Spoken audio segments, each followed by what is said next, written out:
Bonjour à vous tous. Nous continuons à nous connaître, à pénétrer de plus en plus comment nous sommes composés, de quoi nous sommes faits, et comme nous avons parlé la semaine dernière, que tout est lumière, que Dieu est lumière, et que l'homme lui-même va découvrir qu'il n'est que lumière, et qu'il existe déjà des appareils pour photographier l'aura, et que l'homme découvre et que la science va prouver que l'homme n'est que la lumière. Et à travers ce travail, il découvrira que nous subissons et que nous sommes soumis aux lois universelles qui sont d'une exactitude, qui sont d'une harmonie et qui sont d'une mélodie extraordinaire, infinie et éternelle. Et si nous ne sommes pas synchronisés, harmonisés avec cette mélodie universelle, plutôt symphonie universelle, c'est là que nous sommes mal. Et tout notre mal ne provient que de cette désharmonisation, que de ce désaccord avec les lois universelles qui ont une résonance à travers l'univers entier. Imaginez notre esprit comme un virtuose, comme un musicien le plus extraordinaire, et nos corps, ou notre corps en général, l'homme terrestre, comme un instrument de musique. Et vous pouvez avoir un virtuose qui est le plus grand génie au monde. Mais si vous lui donnez un piano délabré, si vous lui donnez un violon cassé, évidemment qu'il ne pourra pas faire grand-chose, il ne pourra pas faire sortir des sons harmonieux. Et il s'agit de la même chose quand nous voulons que notre esprit s'exprime à travers nous. Notre esprit, c'est un virtuose absolu. Notre esprit, c'est le plus grand musicien de l'univers. Il connaît toutes les lois, il connaît toute la musique, il connaît tous les instruments et il choisit pour une vie un tel ou un autre instrument. Une fois, nous sommes cordonniers, une autre fois, nous sommes cardinal, une autre fois, nous sommes capitaine d'un bateau, une troisième fois, la mère d'une famille. Et à travers toutes ces manifestations, l'esprit joue sa musique différemment, d'une façon déterminée pour chaque vie. Mais ce qui est indispensable de nous, c'est de bien entretenir le violon, c'est de bien entretenir l'instrument de musique pour que l'esprit puisse se manifester à travers lui, pour qu'il puisse bien jouer sur lui. Et alors, c'est là découvrir la lumière, c'est là de savoir comment agir, c'est là de savoir s'observer, ça veut dire tenir en bon état notre instrument de musique pour que l'esprit joue bien sur lui. Et quand l'esprit va jouer bien, ben c'est le génie, c'est le saint, c'est l'initié, c'est le maître. C'est que nous sommes les maîtres de la situation. D'ailleurs, on utilise très souvent cette expression, cette sagesse populaire qui dit être le maître de la situation. C'est exactement ce qui va arriver, que nous serons non seulement les maîtres d'une petite situation quelconque, mais nous serons les maîtres de toute la situation dans l'univers entier. Quand on va s'harmoniser à la perfection avec ces lois musicales, avec cette harmonie universelle, avec cette symphonie cosmique. Et un peu, pour arriver à être un bon musicien, c'est pour ça que nous voulons nous connaître, c'est pour ça que connais-toi toi-même est très urgent présentement, parce que autrement, nous sommes dans la fausseté. Autrement, comme nous regardons, toute l'humanité est dans la fausseté et dans le mensonge, et rien n'est correct, rien n'est véridique. Et qu'est-ce que ça veut dire être dans le faux? Ça veut dire détruire, travailler sur la destruction et produire tout ce qui détruit. Tandis que qu'est-ce que ça veut dire de jouer bien, d'être harmonieux, de raisonner bien? Pas dans le sens humain, raisonner par le raisonnement, mais raisonner musicalement. Ça veut dire bien refléter les lois cosmiques, être au diapason de ces lois universelles musicales. Alors, c'est là la vérité, c'est là la créativité. Et si nous voulons abandonner le monde symboliquement évidemment, ça veut dire de ne plus être les créatures, mais de devenir des créateurs, nous serons obligés de maintenir, d'entretenir en bon état nos instruments de musique, nos corps, surtout notre corps physique, mental et sentimental, qui forment ensemble cet instrument de musique à travers lequel l'esprit joue. Mais si vous prenez quelqu'un qui n'a pas le courant de la conscience, vous vous rappelez, on a dit déjà que par exemple, quelqu'un qui a pratiqué qui a exercé dans le passé le métier d'un bourreau. Imaginez quelqu'un qui a coupé les têtes humaines pendant 40 ans.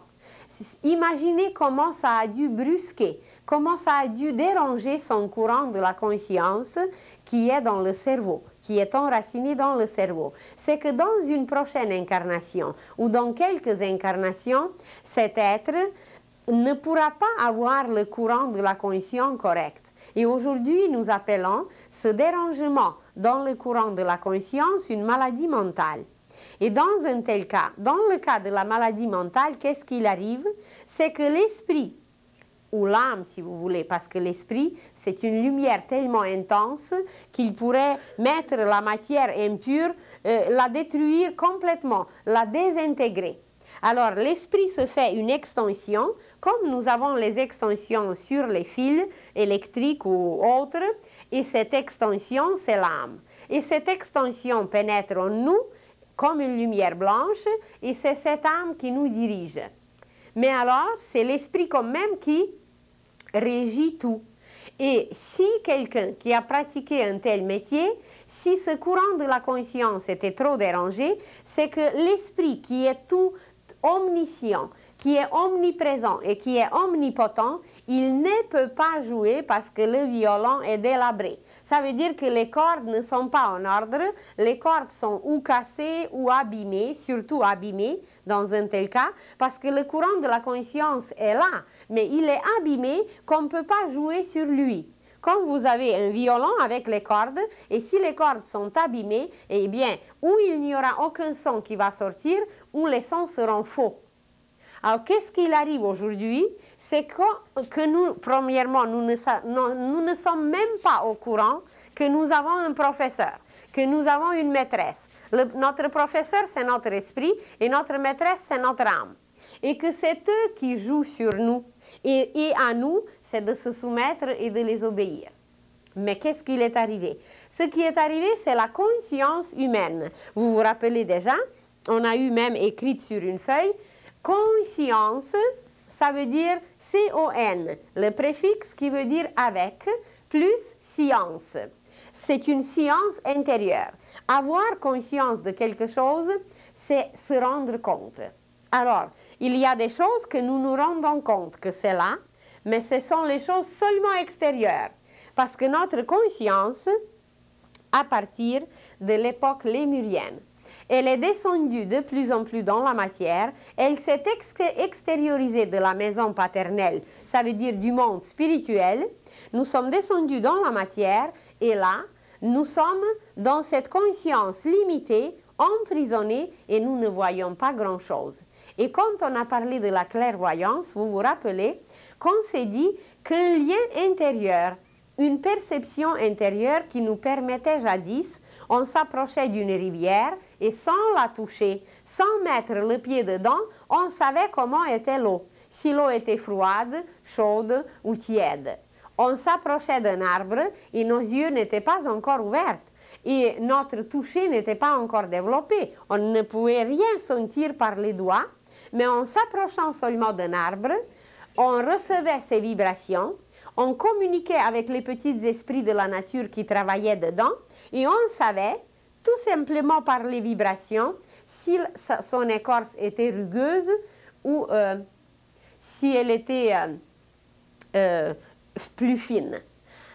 Alors, voilà, cette perception aujourd'hui est perdue. Elle est effacée de plus en plus et à cause que cette perception est effacée, nous sommes obligés de nous fier à nos cinq sens. Mais nos cinq sens nous montrent, nous dévoilent seulement le côté extérieur des choses. Et le cœur des choses reste cachée. Ça veut dire que notre conscience est extériorisée, notre sagesse intérieure, notre science intérieure est limitée parce que nous ne sommes pas liés à la vie des choses. La vie des choses, c'est ce courant de l'âme qui les anime. Mais ce courant de l'âme, nous ne le percevons pas, même pas en nous. Ce que nous percevons, c'est notre corps physique, mais notre corps physique pour l'âme, c'est un manteau d'hiver. Alors imaginez-vous que notre conscience d'aujourd'hui, elle est quelque part dans les poches d'un manteau d'hiver. Notre corps physique est rendu grossier, épais, la conscience obscure, limitée, emprisonnée, et que cette conscience est ténue à tout prix. La conscience humaine, elle est ténue par l'humanité. On a parlé aussi que chaque soir, nous nous déshabillons. Et que quand on se déshabille, alors le manteau d'hiver, c'est le corps physique, la veste, c'est le corps éthérique, la chemise, c'est le corps sentimental, et le sous-vêtement, c'est le corps mental. Et comment nous restons? Nous restons nus.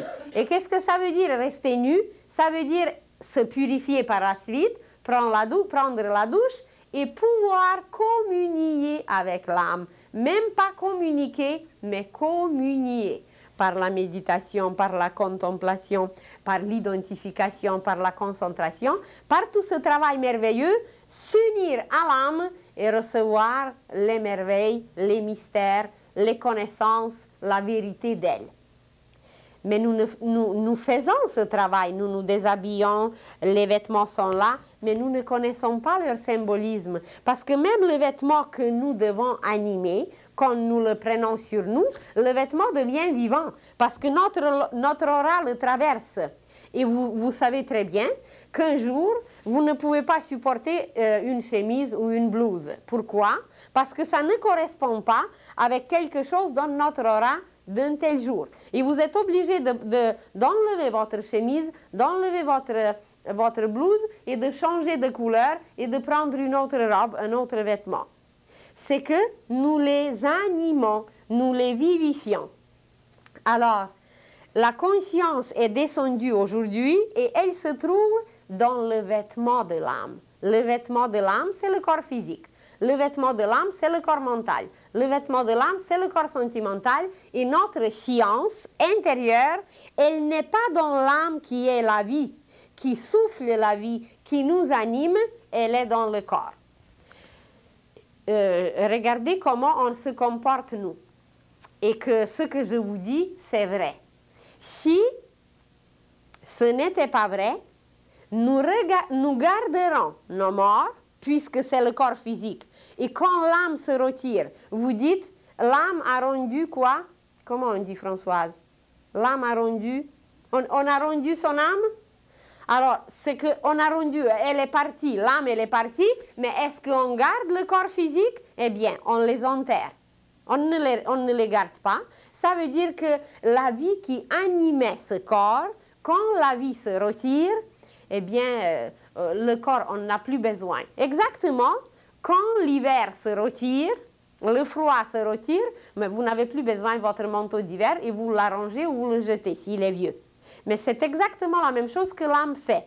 Mais cette conscience, elle est aujourd'hui dans ce corps mortel, dans ce vêtement mortel, que dès que l'âme se retire, dès que la vie se retire, eh bien, on ne s'occupe plus de lui, ou on le brûle, ou on l'enterre. Et toute notre conscience est aujourd'hui à ce niveau du corps physique. Vous vous rappelez peut-être, nous avons déjà parlé comment l'homme est composé. Nous nous sommes dit qu'il est composé du corps physique. Nous nous sommes dit qu'il est composé du corps éthérique, du corps astral, tout ce que vous voyez en bleu, en bas jusqu'au plan causal. Alors physique, éthérique, astral, mental, c'est ça l'homme terrestre. C'est ça les vêtements de l'âme, c'est l'homme terrestre. Voilà, le manteau, la veste, la chemise, le sous-vêtement. Ou autrement, on a dit, si vous vous rappelez, quand l'âme plonge, l'âme, elle se retire ici au niveau causal. Et quand l'âme plonge dans l'océan de la matière, elle prend les costumes de bain. On a dit que le premier costume de bain, c'était le maillot de bain. Tout simple, bikini, monokini ou tout ce qu'on utilise aujourd'hui. On va jusqu'à nokini. Après, le corps astral, c'était le costume avec des palmes, lampe plongée plus loin dans le monde astral. Et les deux corps d'en bas, c'est toujours physique. Ça, c'est le scaphandre. Le scaphandre épais qui est mal commode, où l'âme ne peut pas bien bouger. Alors, notre conscience, aujourd'hui, elle est dans le scaphandre. Mais si le scaphandrier se retire, eh bien, on n'utilise plus le scaphandre, on le jette. Alors, la conscience, elle est descendue tellement bas, elle vibre tellement au ralenti, eh bien, qu'elle est comme, symboliquement, comme si elle était dans les poches d'un vieux manteau ou comme si elle était dans les tubes ou dans le corps d'un scaphandre. Et cette partie d'en bas, ces corps de l'âme, ce vêtement de l'âme, alors c'est là que notre conscience est rendue et c'est là que l'homme terrestre existe et c'est là qu'il travaille la pensée humaine déformée, le sentiment humain qui déteste, c'est là qu'il travaille les courants vitaux qui meurent et c'est là qu'il travaille, bien qu'il fait quelques actions au niveau physique pour produire les produits de destruction. Mais la vraie vie, c'est à partir du monde causal. La vraie vie, c'est les plans supérieurs, c'est le plan causal, c'est le plan bouddhique et c'est le plan atmique. Ça, c'est les trois plans d'Ao, où il y a le plan de la vérité, le plan atmique, où il y a le plan de l'amour et le plan de la sagesse, le plan causal, parce qu'on s'est dit déjà que Bouddhi, ça n'a rien à voir avec Bouddha. Bouddhi, ça veut dire raison pure et l'amour pur. Alors l'homme céleste que nous allons devenir, c'est ces trois parties d'en haut, c'est ces lumières, mais nous ne les utilisons pas.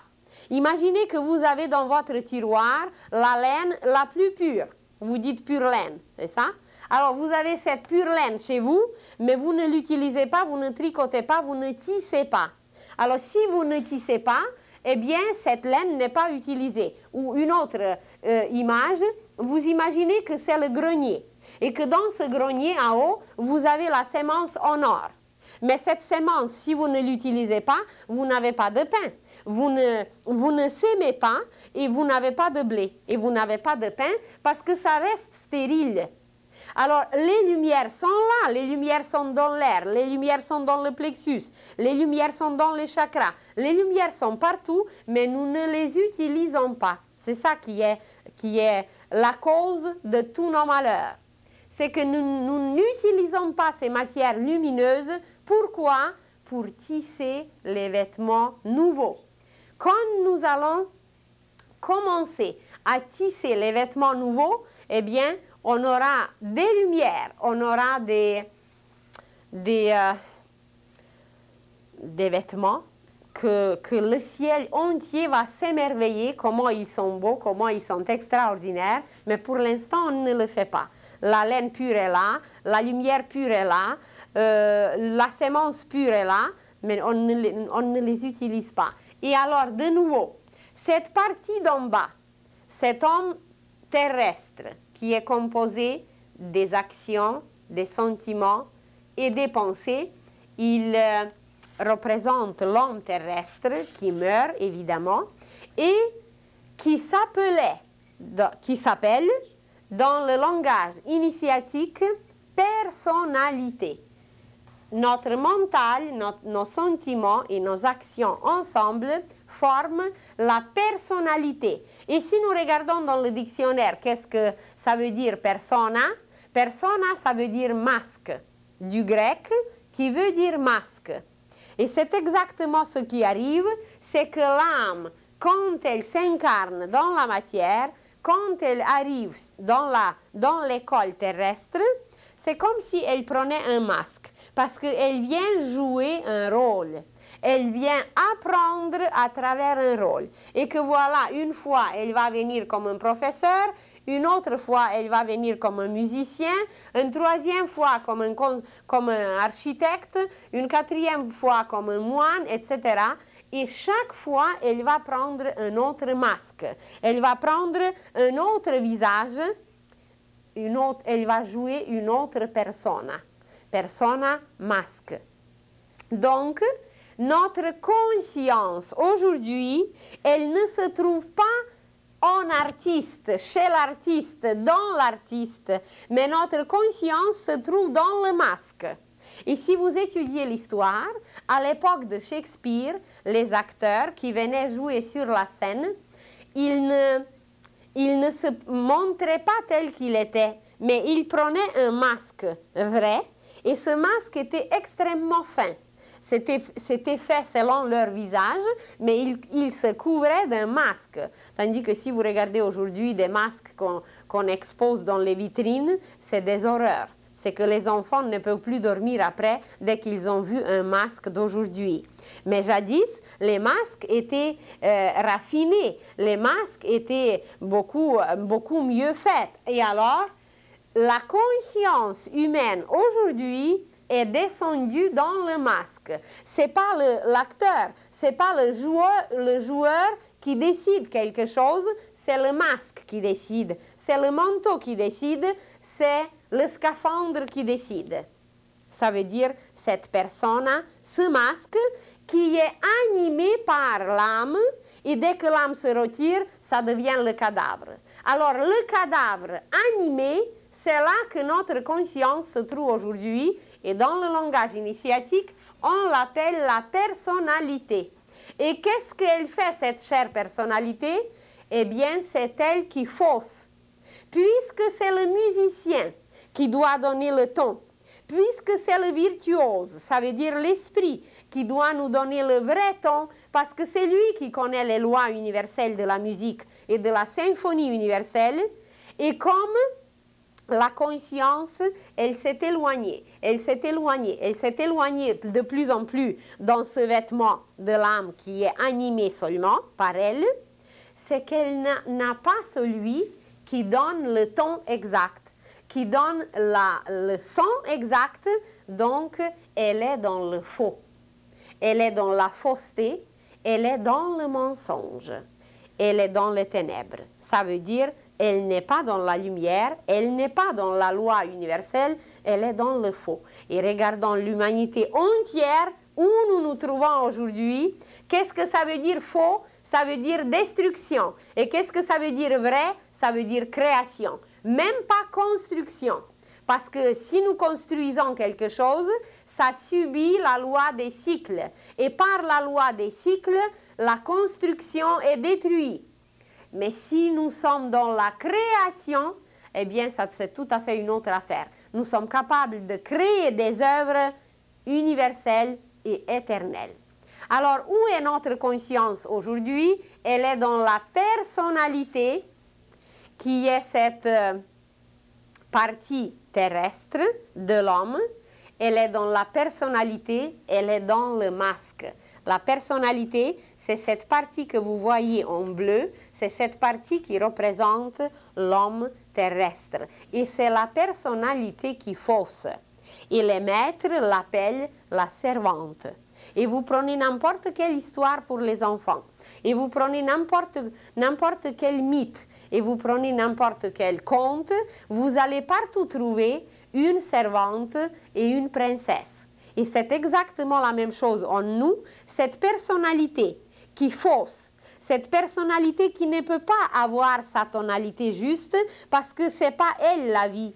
C'est l'âme qui est la princesse. Et c'est l'âme qui représente la princesse, la maîtresse, la directrice, qui donne le ton juste.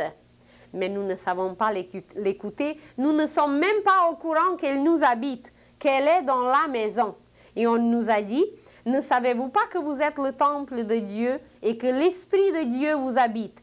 Elle est l'ambassadrice de cet esprit. Elle est la représentante de cet esprit en nous. C'est comme si lui-même nous habitait. Mais l'esprit, il se promène à travers l'espace parce que c'est l'homme qui représente symboliquement l'esprit et la femme, symboliquement, représente l'âme.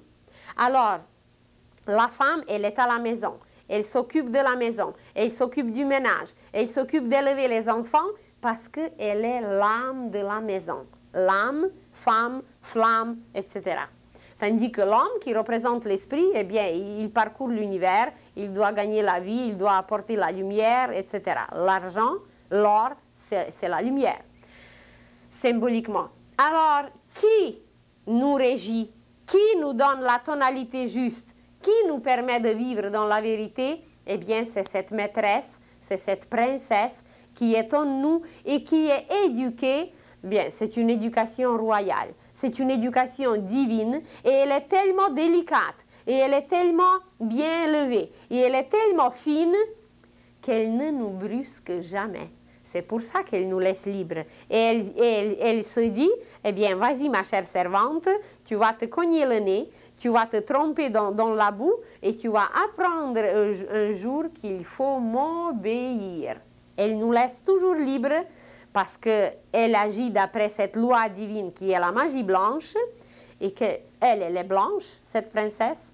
Elle est d'ailleurs la Blanche-Neige et toutes les petites princesses et tous les petits personnages des contes, c'est toujours l'âme. C'est toujours cette belle princesse qui est immortelle. Même si la méchante fée prononce une malédiction, on ne peut pas la rendre morte, on ne peut pas la mortifier parce qu'elle est éternelle, elle est l'âme, elle est l'âme. Et on a parlé déjà de la Belle au bois dormant, qu'elle dort en nous, elle dort en nous parce qu'elle ne peut pas s'exprimer encore aujourd'hui. Et tous ces personnages merveilleux, eh bien, c'est très initiatique et ça va nous découvrir l'univers, ça va nous découvrir comment nous sommes constitués, bâtis, qui agit en nous, mais on ne sait pas lire. Qu'est-ce que vous voulez? Les contes sont là, les mythes sont là, les écritures saintes sont là et on n'a jamais rien compris. Alors, heureusement que nos enfants apprendront dans les écoles futures, les écoles qui se préparent d'ailleurs déjà, ils apprendront toutes ces merveilles et ce seront les enfants de la lumière, les fils de la vérité. Tandis que nous, bien, on est encore plongé au complet dans les mensonges.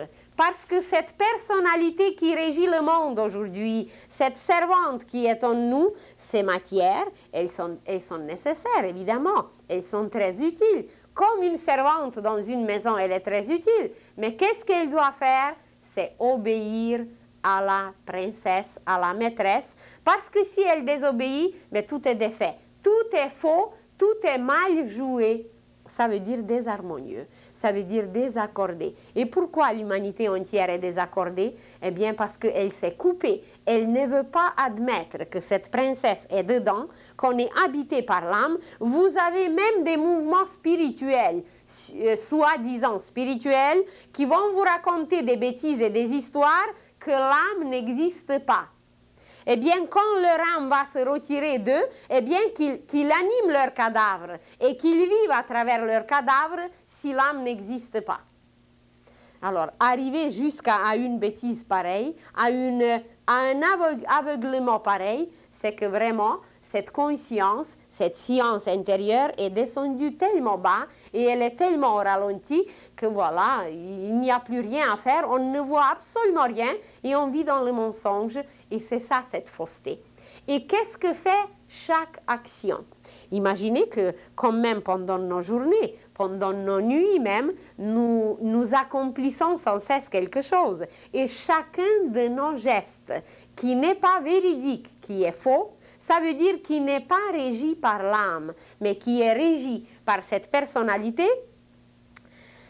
Qu'est-ce qu'il arrive? C'est que l'univers, ce n'est que des ondes de lumière. L'univers, c'est un tissu de lumière. Mais imaginez comment un tissu est fait. Un tissu a la trame, un tissu a les fils dans une direction, et ensuite un tissu a les fils dans une autre direction, c'est la chaîne.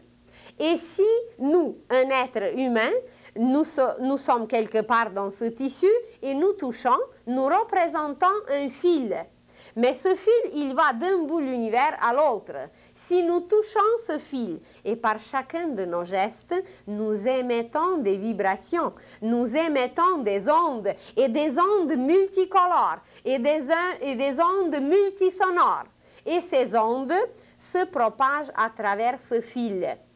Mais nous touchons alors ce fil, un seul fil qui est sonore, et quand on l'a touché, c'est que quand notre geste a été harmonieux, cette harmonie se sent, puisque c'est un fil sonore, c'est une corde musicale, eh bien ce son s'en va à travers l'univers entier, et comme lui seul, il touche tous les autres fils à travers la chaîne, eh bien, si nous étions inharmonieux, c'est que l'univers entier, l'harmonie dans l'univers entier était dérangée. Vous vous rendez compte quelle importance on a? Et à quel point tout ce que nous faisons influence l'univers. Et la science va découvrir que les taches noires sur le soleil, c'est notre inharmonie, c'est notre obscurité, c'est notre paresse. C'est tout ce qu'on ne veut pas faire pour éliminer l'obscurité, pour éliminer la cacophonie. Alors, si nous obéissons à notre âme, si nous savons écouter ce que la sagesse populaire dit, la voix intérieure, la voix de l'âme, nous on l'a dit, l'intuition, c'est toujours la même chose, cette voix divine dedans.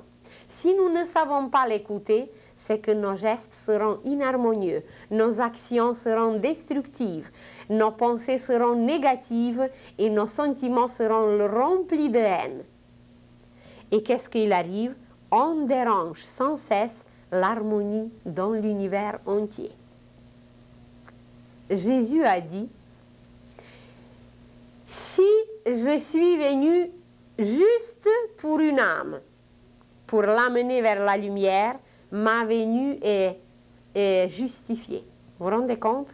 De venir, de fonder une religion, d'apporter des écritures saintes, de proclamer toutes ces lois véridiques qu'il a proclamées, juste pour une âme, sa venue est justifiée. Mais combien d'âmes se sont tournées vers cette lumière, vers ces lois harmonieuses d'amour qu'il nous a apportées? Bien, on peut se demander, évidemment c'est le ciel qui sait, c'est le ciel qui peut compter combien de fils de vérité existent sur la terre. Mais la majorité, c'est les fils du mensonge. Et je vous ai déjà dit qu'à l'époque atlantéenne, à un certain moment, le mal était tellement propagé, ça veut dire la personnalité était tellement forte, la conscience est descendue tellement bas, que le mal a pris dessus, temporairement évidemment, sur le bien. Et que ces fils du mal, qui ont transgressé toutes les lois jadis, on leur permet aujourd'hui de revenir. On leur permet aujourd'hui de corriger leurs fautes. On leur permet de réparer tout ce qu'ils ont dérangé. Mais nous les voyons de nouveau comme des criminels, comme des voleurs et comme les plus grands destructeurs de l'humanité. Il y a peut-être quelques-uns qui se sont repentis, il y a quelques-uns qui sont arrivés à la vérité, mais les autres continuent à fausser l'humanité entière. Et c'est un peu à cause de leur venue, à cause de cette vague des fils du mal, que nous voyons aujourd'hui toutes ces perturbations, et que non seulement les perturbations, c'est déjà la conséquence, les perturbations sur les humains, les maladies, le cancer, tout ce dont nous sommes les témoins, c'est la conséquence sur les humains. Mais avant tout, c'est la nature qui est perturbée. Avant tout, c'est les forêts qu'on détruit. Avant tout, c'est qu'on engendre des germes maladifs nouveaux que la Terre n'a jamais connus. L'humanité, les scientifiques vont découvrir des bibites et des microbes qui n'ont jamais existé sur la Terre. D'ailleurs, c'est déjà là. On a découvert en Afrique quelque chose qui n'a jamais existé et ça ronge la chair humaine, ça fait tomber la chair humaine et ça pulvérise la chair. Et incurable en apparence. Mais qu'est-ce que peut guérir tout? Seule la lumière. Et quand on aura la lumière, à travers la lumière de l'aura, c'est ça que le guérisseur fait. Il guérit par la lumière divine qui le traverse. Alors, où on est rendu?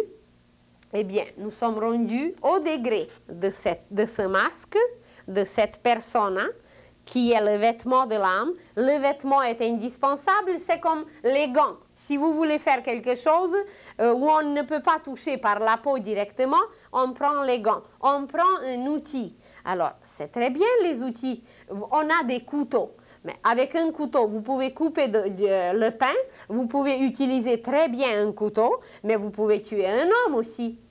Alors, c'est la même chose avec la conscience qui passe par la personnalité, qu'on peut détruire l'humanité, comme on peut bâtir un jardin divin sur la terre. Et cette servante, cette connaissance qu'elle est là en nous, elle est reliée avec tout ce que l'Église nous a présenté, parce que il ne faut pas croire qu'il existe le diable extérieur. Il n'y a pas de diable extérieur, c'est en nous. Cette fausseté, c'est l'ombre. Ça veut dire ce n'est pas la lumière, c'est opaque, c'est ténébreux et c'est ça le diable. Le diable, ce n'est pas la lumière, mais c'est l'ombre. Et qui l'a créé? Eh bien, nous-mêmes. Par quoi? Par nos transgressions. Et qui peut nous libérer? Nous-mêmes. Nous sommes les meilleurs exorcistes, nous-mêmes. Si on se met au travail, si on n'est plus paresseux, si on recherche la lumière, eh bien, on s'exorcise, on maîtrise notre chère servante et on l'oblige d'obéir. Et quand elle obéit, elle fait son travail à merveille parce qu'elle est encore nécessaire pour l'âme. Jusqu'à ce qu'on va s'incarner sur la terre, elle est nécessaire pour l'âme. Et qu'est-ce qui va arriver après? Après, la lumière l'absorbera. Elle va disparaître, mais là, on ne se réincarnera plus. Mais même la servante, elle doit être si bien éduquée, ça veut dire notre personnalité, nous devons maîtriser nos pensées, pas n'importe quelle pensée, laisser maintenant flotter et aller blesser les autres. Pas n'importe quel sentiment, parce que la servante veut détester quelqu'un, alors hop, on va détester et détruire tout le monde. Et la servante veut couper les têtes de tout le monde, et on lui permet de couper les têtes de tout le monde. Eh bien, de commencer à l'éduquer, de lui expliquer, ma chère servante, ça ne se fait pas comme ça. Parce que même si tu coupes la tête, l'âme continue à vivre. Et à travers la tête, à travers le corps, l'âme travaille la qualité. L'âme acquiert des vertus, des saveurs, des sucres, exactement comme un fruit. Et alors, comment l'éduquer, cette chère servante? Eh bien, c'est qu'il faut être conscient que c'est la maîtresse, que c'est la princesse qui décide tout et qui doit tout décider. Et qu'est-ce qu'elle peut décider? Les œuvres durables, les œuvres éternelles. Son but ne sera jamais ici dans la matière pour 2 semaines, pour 2 ans, pour 20 ans. Son but, c'est qu'est-ce que je vais retirer à travers mon action d'ici 2000 ans, d'ici 20 000 ans. Si je me concentre sur une voiture, eh bien, elle est nécessaire, évidemment, mais je ne l'aurai pas d'ici 2000 ans. Donc, il faut se concentrer. Et de cette voiture, je peux retirer aucun sucre, aucune saveur, comme un fruit qui veut devenir mûr. S'il se concentrait sur les bibites et sur les vers qui rongent ses racines, eh bien, il ne deviendra jamais mûr, il ne deviendra jamais succulent. Le fruit se concentre sur la lumière. Et c'est de la lumière qu'il reçoit la chaleur, la vie, les sucres et tout, même transformé et passé par les racines. Mais c'est toujours la lumière. Alors, à nous aussi, savoir où placer notre but. Et qu'est-ce qu'on nous a dit dans les Écritures saintes? Demandez le royaume de Dieu sur la terre et le reste vous sera donné en surcroît. Mais qu'est-ce que, mon Dieu, on a à demander d'autre chose? Pourquoi on a besoin de demander un paquet de cigarettes? Pourquoi on a besoin de demander de tuer un tel ou un tel? Pourquoi on ne se concentre pas sur l'essentiel? Demandons-le et puis vérifions-le. C'est ça que la personnalité ne sait pas faire, puisqu'elle vit dans le faux, elle ne sait pas vérifier. Elle n'a pas le temps. Eh bien, il faut qu'elle trouve le temps, parce que le temps, c'est l'esprit. Et on ne savait pas que le temps, c'est l'esprit. Alors, le temps est devenu Dieu, et Dieu du temps, c'est l'argent. Eh bien, on est dans le faux. Parce que c'est pas cette lumière condensée qu'il faut chercher, c'est qu'il faut chercher une autre lumière qui est perpétuelle, éternelle, et pas celle qui noircit en bas. Alors, le but de l'âme, c'est l'éternité, c'est l'espace, c'est la beauté, c'est la splendeur, c'est la lumière, c'est l'amour.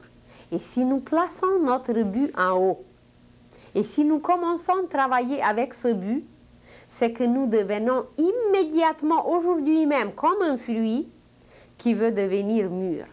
Et chaque instant, c'est pas que le fruit va sauter maintenant 2 semaines, il va dire je vais faire la grève et je vais continuer à mûrir au mois d'août.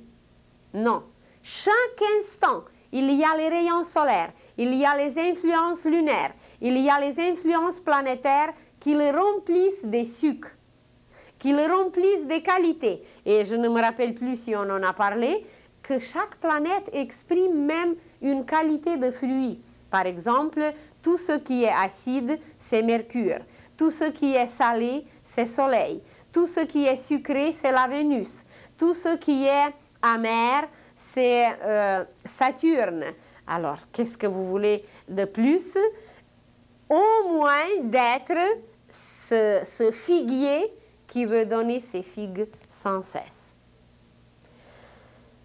Et en quoi elle nous tient, cette personnalité? Puisqu'elle est dans le faux, puisqu'elle elle ne joue pas la vraie musique, parce que ce n'est pas elle d'ailleurs qui joue, c'est l'âme qui joue.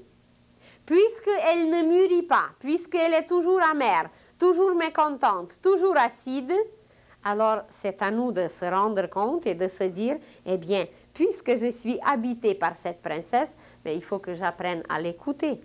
Parce que cette personnalité, il nous entretient dans une loi qui s'appelle la loi de la fatalité. La loi de la fatalité, c'est que nous ne dirigeons rien. Nous ne sommes pas les directeurs, nous ne sommes pas les capitaines, et ici sur la Terre, ou ailleurs dans l'océan cosmique, nous sommes toujours dans une petite barque. Et puisque nous ne savons pas où est notre but, où est le port, où nous devons nous diriger, c'est que nous ne possédons même pas la boussole, puisque nous ne connaissons pas la direction. Et vous dites une expression qui est très juste, vous dites quelqu'un qui est déboussolé. Eh bien, c'est ça qui arrive, c'est que dès qu'il arrive une petite vague, on est jeté dehors. Et c'est raté. C'est raté parce qu'on ne sait pas diriger, on ne connaît pas la direction, on ne maîtrise pas la situation. Et voilà, nous, cette servante, évidemment, elle est jetée dehors chaque fois. Parce que c'est la loi de la destinée, c'est la loi de la fatalité, c'est l'ignorance. Et l'ignorance nous tient, les yeux fermés, les yeux bornés, les yeux bandés, et que voilà, on ne voit rien, on ne s'aperçoit de rien, et on vit dans l'ignorance, dans l'obscurité, et c'est un état de conscience qui s'appelle enfer. L'enfer, ce n'est pas un endroit, c'est un état de conscience. Et quand est-ce qu'on va sortir de cet état? Eh bien, on va sortir de cet état quand on va reconnaître notre maîtresse, notre princesse, et on va subir sa loi, on va se soumettre. Soumettre, ça veut dire être sous un maître. Elle, la maîtresse, l'esprit maître, être sous sa direction, et ça va être non l'ignorance, mais la connaissance. Et la loi qui dirige la connaissance, c'est la providence. Et aussi, ici la partie den, D-E-N, ça veut dire Dieu. Den, en langue slave, veut dire lumière, veut dire jour. Alors, et la lumière fut, ça veut dire que voilà, la loi de la providence a commencé à agir. Mais le petit bateau avec le petit bonhomme s'est éloigné, s'est éloigné, s'est éloigné, et il a complètement perdu la lumière, et voilà, il est jeté chaque fois dehors. Si vous êtes dans la mer, et vous criez au secours parce que quelque chose vous arrive, qu'est-ce que c'est qui est la première chose à faire pour être perçu? Eh bien, c'est d'avoir la lumière. Si on ne l'a pas, on n'aura rien, on n'aura pas de l'aide. Alors, la fatalité se transforme en providence mais on ne peut gouverner que ce qu'on connaît. Si vous ne connaissez pas la structure de bateau, comment le moteur marche, quelle est la direction, où est le port, la géographie et tout cela, mais est-ce qu'on peut arriver quelque part? Nulle part. Et nous sommes dans cette situation qu'on ne connaît pas et qu'on ne se connaît pas. Et qu'est-ce que c'est la connaissance? C'est de nouveau CON qui veut dire avec plus naissance. Ça veut dire que nous sommes en train de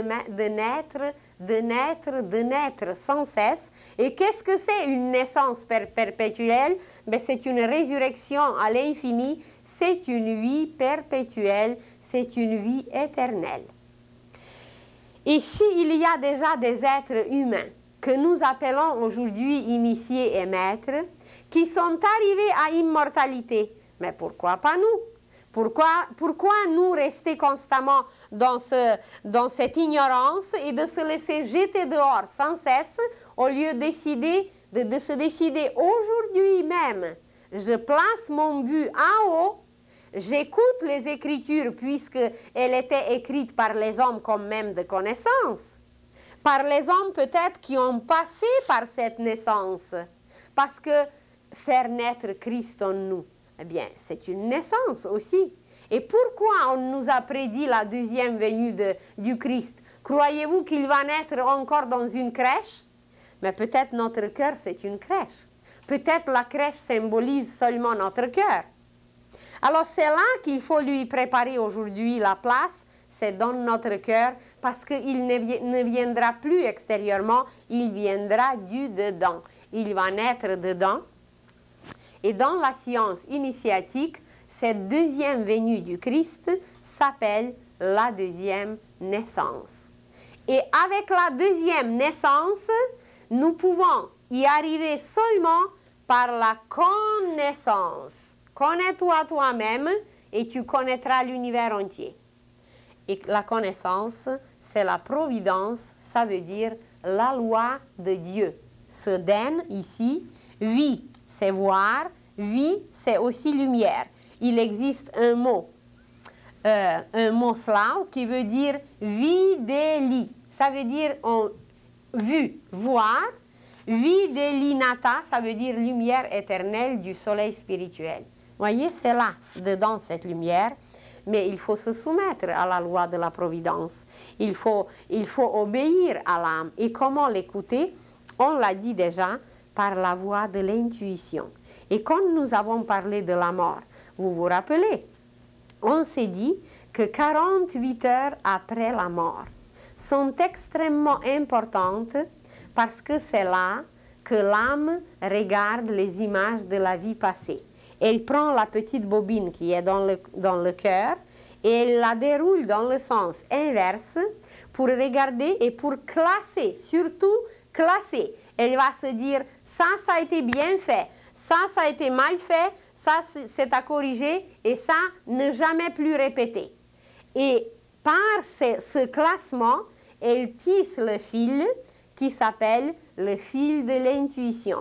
Et c'est par ce fil de l'intuition qui est dans le plexus que pendant la vie future, elle nous transmettra les messages exactement comme nous téléphonons, exactement comme par le fil téléphonique.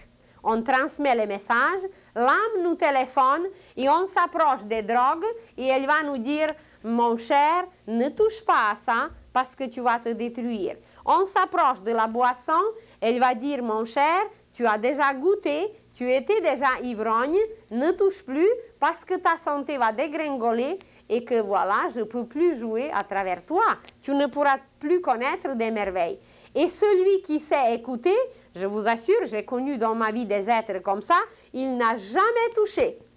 Il dit, je n'avais qu'à regarder comment sont les ivrognes, comment sont les drogués, comment sont les malades, et puis je n'ai jamais touché cela. Et ceux qui voient qu'avec une arme on peut tuer, eh bien, ils ne vont jamais toucher une arme. C'est parce qu'ils écoutent cette voix intérieure, la voix de l'âme, la voix de l'intuition, qui nous donne un ton juste. Et c'est là qu'elle nous garde dans l'harmonie. Et vous allez dire, oui, j'essaye, mais je ne sais pas distinguer, est-ce que je suis dans le vrai ou non? Alors, quels sont les premiers signes qui vont nous dire qu'on est correct, qu'on écoute l'âme? La première manifestation de l'âme, sa première passion, la plus grande, c'est la joie. Vous allez sentir dans vos cellules une joie que même si le monde entier vous dit que vous vous trompez, vous allez dire, c'est pas possible parce que je la vis. Ça veut dire que vous allez vibrer. Vous allez tellement vibrer que vous allez les contaminer, les autres. Vous allez déverser votre chaleur, votre lumière. Votre aura va les embrasser et ils vont être bien. Ils vont vous rechercher parce qu'ils vont sentir votre musicalité. C'est que vous jouez juste. C'est que vous sentez juste. C'est que vous pensez juste. Et que voilà, la pensée devient musicale. Les sentiments deviennent colorés, mais d'une couleur, des couleurs qui chauffent tout le monde. Et les actions deviennent créatrices.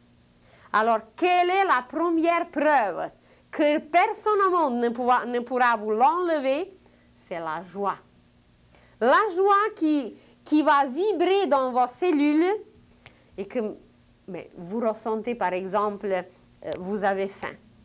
Et que tous vos amis qui vous ont vu manger il y a quelques heures vont vous dire, mais c'est pas possible d'avoir faim tout de suite comme ça.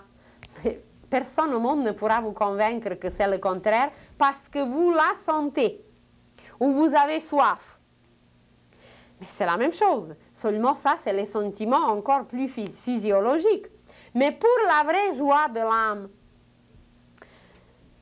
eh bien, c'est cette joie. Et vous pouvez parler avec des mystiques, vous pouvez parler avec des êtres, avec des saints, si vous les trouvez, évidemment. Si vous le désirez, vous allez les trouver. Et ils vont vous parler des extases. Ils vont vous parler des états qu'on ne peut pas exprimer. Ils vont vous parler d'une joie ininterrompue qui ne s'exprime pas, mais elle est visible. Vous êtes bien auprès d'un tel être, même s'il ne vous dit pas un mot.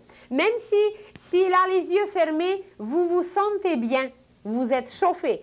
Pourquoi la foule venait écouter Jésus? Pourquoi il le recherchait? Vous croyez que tout le monde le comprenait? Même ici, maintenant, 2000 ans après, on ne le comprend pas. Parce qu'il sentait son amour. Il sentait sa joie.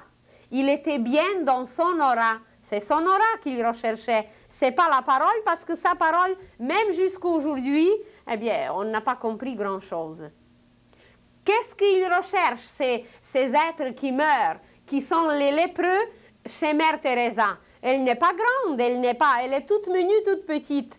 Mais son aura, si vous la voyez comment elle est, eh bien, c'est cette aura. Elle va les vivifier un peu plus longtemps et ils vont comprendre un peu plus longtemps certaines choses. Et puis voilà, elle va les harmoniser et ils vont rendre l'âme et ils vont être bien. Parce qu'elle sème cette harmonie. Elle leur permet de trouver peut-être cette maîtresse intérieure. Mais voilà, toutes les merveilles du monde sont devant nous, mais on ne s'arrête pas. Et quand vous vivrez cette joie, je vous dis que vous allez découvrir l'univers sans cesse. Regardez comment un enfant s'émerveille parce qu'il voit une petite fourmi. Il a trouvé un petit escargot qu'on le voit à peine et il est émerveillé et toute sa journée devient extraordinaire parce qu'il a trouvé une petite, comment s'appelle cette petite bibite rouge avec des points? Une coccinelle, mais c'est une petite merveille. Et un petit escargot, c'est une autre merveille. Et il va s'émerveiller sans cesse. Mais nous, on a beaucoup plus à voir. On est beaucoup plus adulte qu'un enfant. Et c'est cet enthousiasme, cet enthousiasme qui provient de l'âme, parce que les enfants, jusqu'à l'âge de 7 ans, eh bien, ce sont des clairvoyants, ce sont des petits sages qui écoutent encore l'âme. Mais dès que le mental commence à frapper, à taper plus tard, eh bien, on n'entend plus l'âme. C'est cet émerveillement et c'est cette joie qui va vous donner la première preuve que vous êtes dans le juste et dans le vrai et que vous écoutez le ton que l'âme nous donne. Et cet émerveillement, mais je vous dis, vous allez le vivre partout.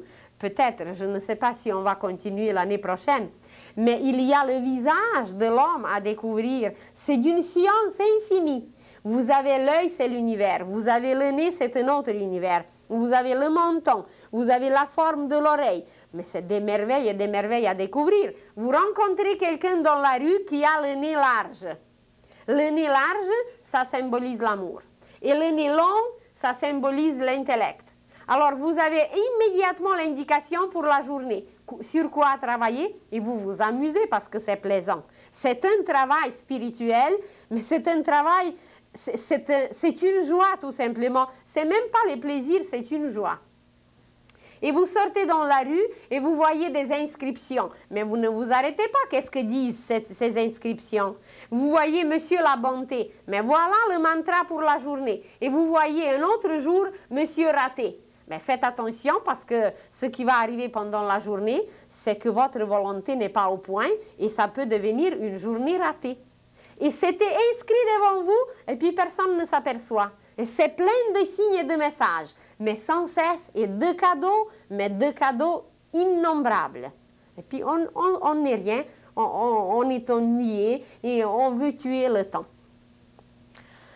Alors, voilà, c'est d'écouter notre maîtresse, d'écouter notre princesse qui nous donne toujours un ton juste. Et dès que vous sentez quelque chose, un tout petit dérangement dans le plexus ou quelque part que vous êtes mal dans votre peau, dites-vous, attention, c'est que ma servante agit et je ne dois pas lui obéir, je dois écouter ma princesse, ma maîtresse.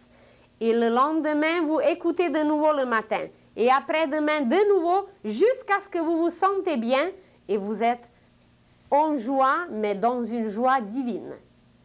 Alors, c'est qu'on a appris à écouter notre âme et on a lui permis de jouer sur nos instruments justes.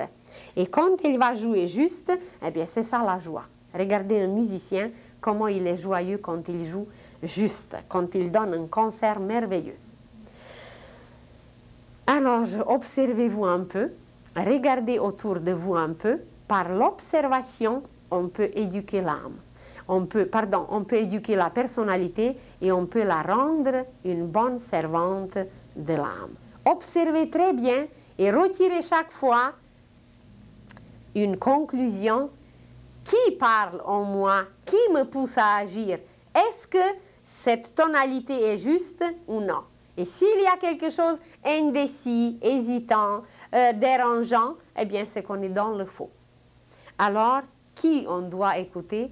C'est cette âme.